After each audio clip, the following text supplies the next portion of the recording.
Жалпы скорыйда жұмыс істейтін қыздарды ештеңемен таңғалдыра алмайды.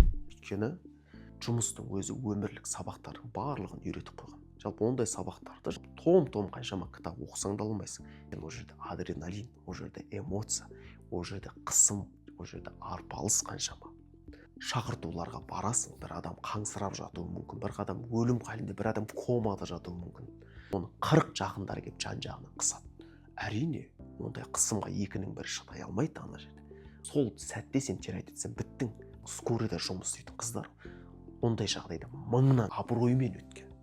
Алғаш көмегін көрсетеді, ештеңені елемейді, уақытпен таласып, аман-есен ауруханаға жеткізіп үйренген. Кейбір науқастар ауыр жағдай 5-ші этажда болуы мүмкін.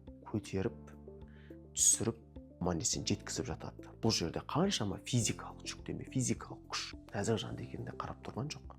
Өйткені 103 деген форманы кигеннен кейін біреуді құтқарам, біреуге көмектесем деген осы формаға лайық болып, ісін абыроймен аяқтап жатады.